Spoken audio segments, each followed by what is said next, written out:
Hello and welcome to the first of a series of videos that I'm going to do about my upcoming masterclass on PerfectIt. You can sign up to this masterclass on the website of Magistrad, which is a website that provides training to translators and editors, which is based in Quebec, in Canada. And you've got all the information there about the masterclass. Now, what I'm going to talk about in this video is the new edition of the Chicago Manual of Style. As you'll know, with PerfectIt, if you are subscribed to the Chicago Manual of Style online edition, you can use PerfectIt to enforce some of the style guidelines in the Chicago Manual. Now, it doesn't enforce all the rules. The people who produce PerfectIt, Intelligent Editing, I've seen in their webinars that they freely admit this, that they say that it's not designed to flag everything, it's designed as a guide.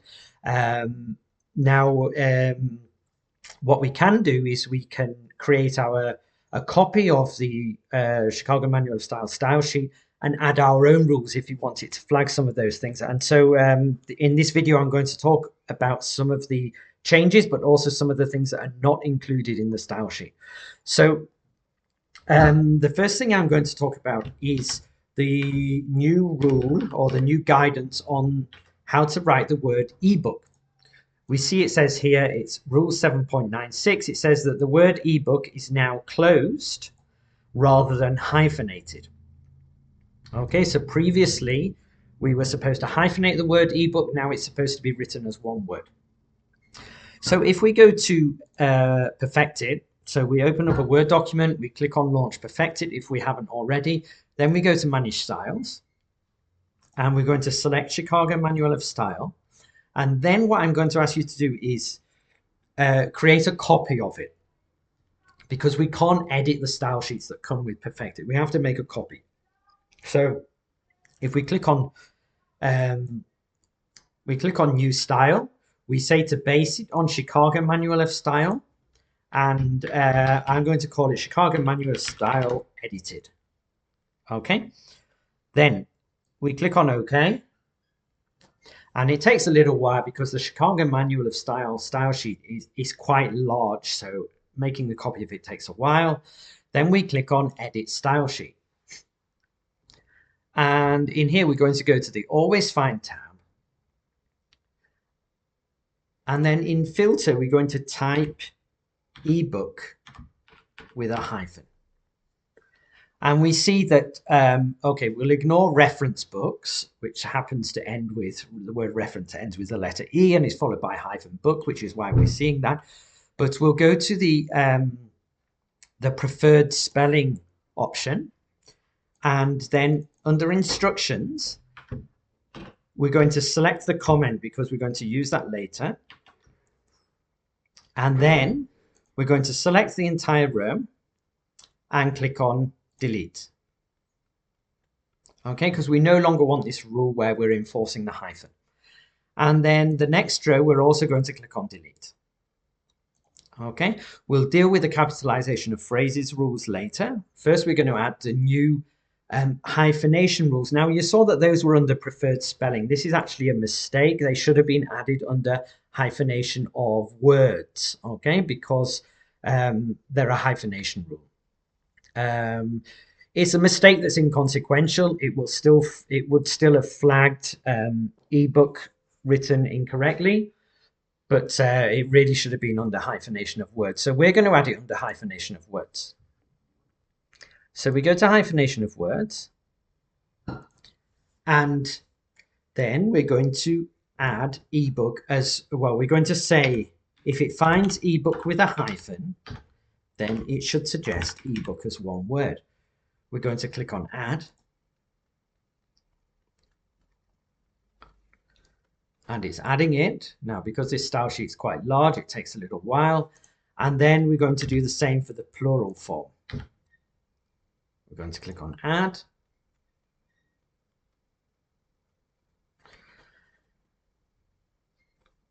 And then when we're done, we're going to add the instructions. So we click once here under instructions, and then we click once again, and then we paste in the comment, except that now we're going to say the term ebook is usually written as one word. Oops. And now I'm going to copy this to the clipboard, and I'm going to tab through to the next line. Oops. And I'm going to paste it in here. Okay, the term ebook is usually written as one word. Okay, now we also saw there was some capitalization of words rules. Okay, to see these, we need to either go back to all checks or to capitalization of phrases. Let's go to all checks. And I'm going to search for ebook with a hyphen. Okay, and I'm going to delete these two here. But first I'm going to copy the instruction to the clipboard. Sorry, the capitalization rules. Okay. Control C. And then I'm going to select the row, delete it.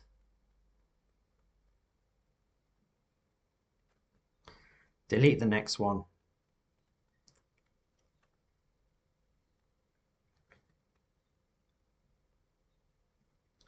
And this time, we're going to say the same thing, that it should be written lowercase. But since the correct form is with no hyphen, that's how we're going to enter it here. So ebook, add.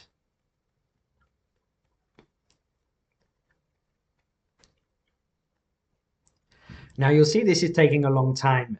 During the masterclass, I'm actually going to show you how we can create and amend our style sheets using Excel. We can add the rules in Excel, and then we can import them into PerfectIt, which also takes a long time, but we can just run it overnight while we're not working.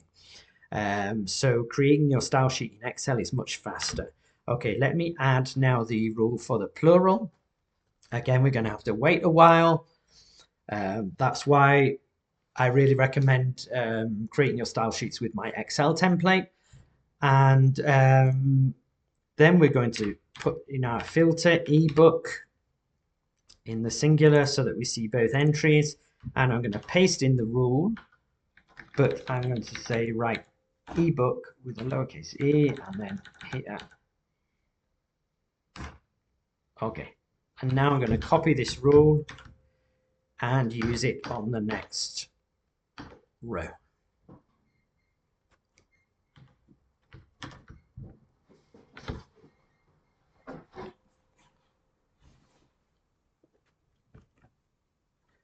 Okay, so that's how we edit this rule for ebook.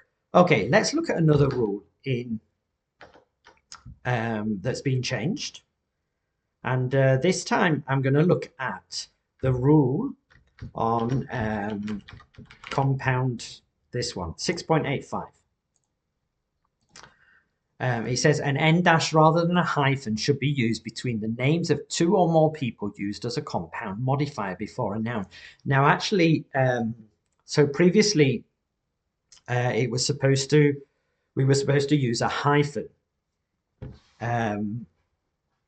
Now there was no catch-all rule in PerfectIt to catch, for example, Ali Frazier match with an end dash. It should have been flagging it and saying to use a hyphen based on the old rule. There was no kind of catch-all rule for this, but we can create one using wildcards. We can take the advantage of the fact that any such compounds are going to have a capital letter at the beginning. So let's copy the explanation to the clipboard because we can use that in the instructions. And then let's see in PerfectIt how we can add a rule for this. So we're going to go to wildcards. And we're going to say when PerfectIt is running the check for wildcard find and replace. And then we're going to add our rule. So what are we looking for? We're looking for anything starting with a capital letter. That's what this A to Z is for. And it should be at the start of a word, which is what this angle bracket is for. What comes after the capital letter? A series of lowercase letters.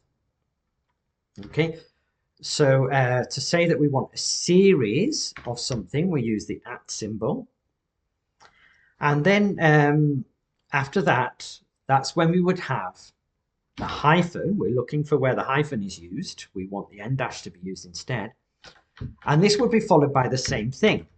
Another name, so something else starting with a capital letter, followed by a series of lowercase letters. Okay, it's not going to catch everything. It's not going to catch names, for example, with a particle like van or de. It's not going to catch a name like a Scottish name with Mac and then another capital letter.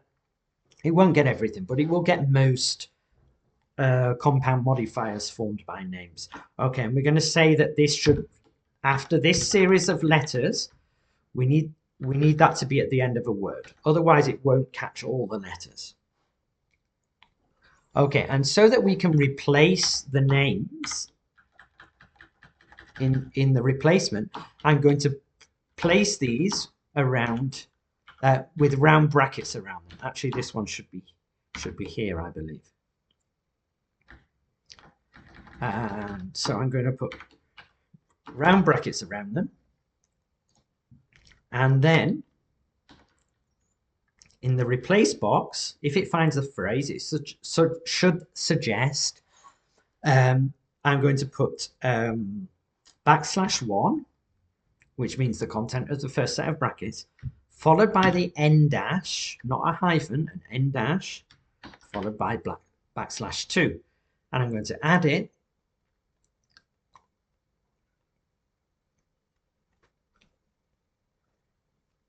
And then we're going to add an instruction, which is just going to be, sorry, what I copied to the clipboard earlier. Okay. Okay. This column here, wildcard descriptions, that's if you want to explain what the wildcards are doing, but it's purely optional. Okay. And let's look at one more rule.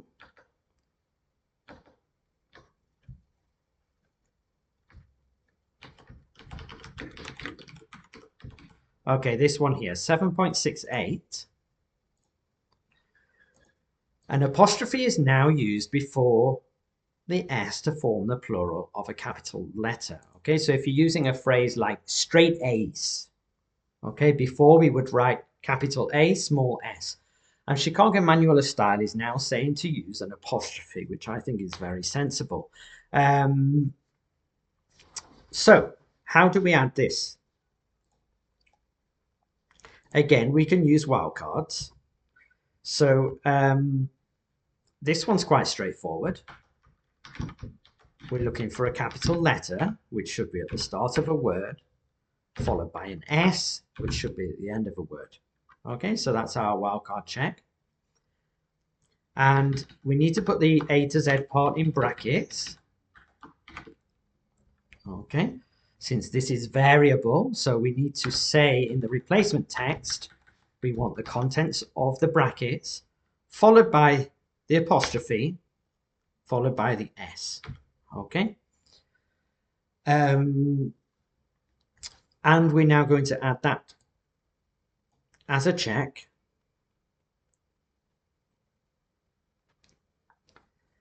And let's go back and get our instruction. So I would recommend, in general, sometimes the instructions are too long and you can't see it all. So if you can shorten it, I would recommend doing so. So instead of saying an apostrophe is now used, we can say, for example, use an apostrophe before the S to form the plural. Okay. Okay. Now we just need to test our rules. And to do that, I've created a little dummy test, okay, in which I've written things that break the rules, okay, because we want PerfectIt to flag these things. So let's make sure we're running the Chicago Manual edited, which is not showing up. So let's let me see. Okay, because I've got it selected here, when I click Launch PerfectIt, it selects the correct style sheet, and we'll click on Start. Now it's skipping all these tests where it's not finding anything, but now we're on hyphenation of words, and sure enough, it's telling us to put ebook without a hyphen. So let's click on Fix. We click on Next. And the next one it finds should be in wildcards. Okay, and sure enough, it is flagged Duckworth-Lewis. And we can click on Fix, and it writes it with a hyphen. Okay, let's click on Next. Now, interesting here, we've got 3 hits. Now, the second one is the one I wanted it to find, straight A's. Okay, but I'd written this sentence starting with the word as Messrs. Duckworth and Lewis are so smart. And also this sentence at the end, is that not true? I put these in deliberately to show you how we can end up with false positives. And I'm going to share with you a tip to eliminate these false positives. I wasn't intending to share this tip other than in the masterclass, but I'm going to share it with you anyway. Okay, so you can get a little taster of the kind of things you will see during this masterclass. So let's go back to Edit Current Style and Wildcards. And we'll go to the one we added. Okay, let's go to Wildcard Find and Replace. We see the one here that we added. Now you may be aware of the use of the except for, except after, and except before rules. Usually we do this with a word. We'll say except after British, or except after mouse, or whatever. But we can also do parts of words, and we can do punctuation. So we're going to say except, sorry, there shouldn't be a quotation mark there. Okay, except after, and then we put quotation marks, and we say what we want to put in the rule. So in this case, a full stop. And we're also going to, we can then put a comma, space, and then another item. So I'm also going to say except after exclamation mark, except after question mark. Okay, in other words, if we have the word as or is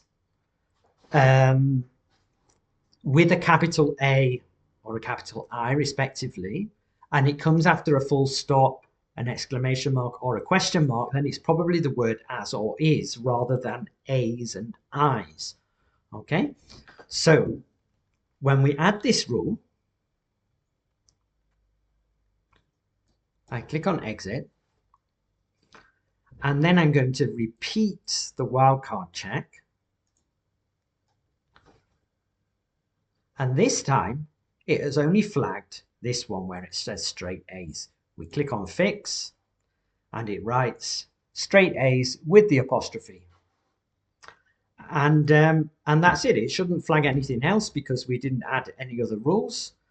Unless it happens to find something that doesn't follow the Chicago Manual. So that's, I've given an example there of one rule that we can change, and 2 rules that were not even included in the in PerfectIt's Chicago Manual of style sheet, but that we can actually add. And during the masterclass, I'll be looking at more of these rules that you might think you can't implement in PerfectIt, but actually we can implement them. So if you want to find out more, do sign up for the masterclass. Again, more information is available on the Magistrat website. If this website opens up in French, just change the language up here. And yeah, I hope to see many of you sign up for the course.